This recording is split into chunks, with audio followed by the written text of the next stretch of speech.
संध्याकाळची वेळ होती. आई साहेब आपल्या वाड्याच्या शेंड्यातून बाहेर बघत उभ्या होत्या. सोनारी किल्ल्याच्या प्रकाशात एक आवरण किल्ला दिसत होतं. प्रचंड अवघड अबिट्टी किल्ला. त्याच किल्ल्याचं नाव होतं कोंढाणा. जिजाऊ साहेब आपल्याच विचारात दंग होत्या. त्या किल्ल्यावर मुघल हिरवाचं बळकत होतं. हा आपला किल्ला स्वराज्यात का नाही? एवढाच शिव तिथे आला. त्यांनी पाहिलं की कोंढाणाकडे पाहत आपली आई अगदी दंग झाली आहे. त्यांनी त्यांच्या मनातला विचार ओळखला. आई शिवा म्हणाला, आई साहेब काय आपल्या मनात?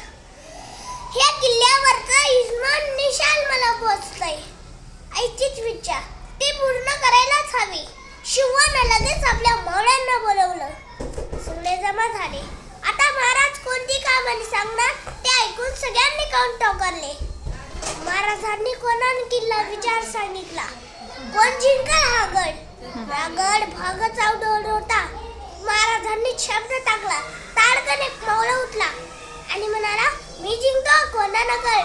होता अमर्त, होता विद्यार्थी गडी, होता तानाजी मानुसरी आपल्या मुलाच्या ड्रायव्हरच्या लग्नाचा आवर्त करायला आला होता.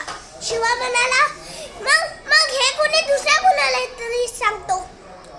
ताडकन एक मावळा उठला आणि मला आधी लगेच कोंढाणाचं, नंतर माझ्या ड्रायव्हरचं.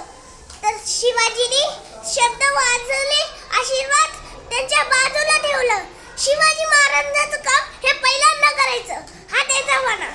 मग मध्यरात्री शोधलेला तानाजी आणि भाष्य मावळे घेऊन निघाला. आता रे चांदण्या लुकलुक होत्या. गडाजवळ खूपच अंधार पडला होता. इतकं तानाजी आणि मानुसरी शिवगड फार अवघड गड. तानाजीने एक घोपर आणली होती. तिचं नाव यशवंती. खोपरानी आपल्या भिंतीलाही चिकटून बसतो.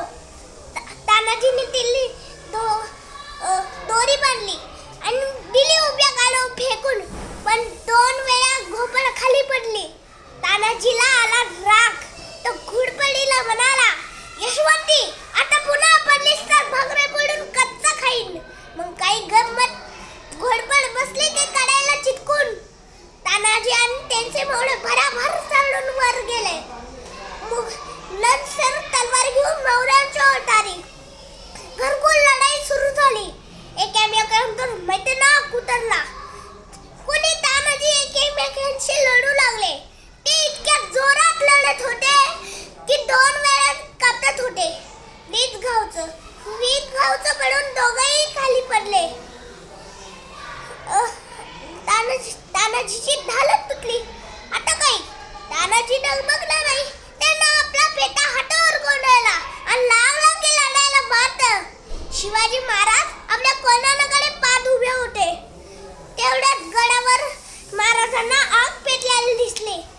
गड स्वराज्यात आला. मावळे जिंकले. गर्दीची भूरच हरली होती. दुसऱ्या दिवस बातमी सांगायला माळात होता. पण बरोबर तानाजी नव्हता. आई साहेब कुठे माझा तानाजी? सूर्याजीच्या डोळ्यात पाणी आलं. महाराज शत्रूशी लढता आपला माणूस बरगाट केला. महाराजांना धक्का बसला. महाराजांना काही सुचेना.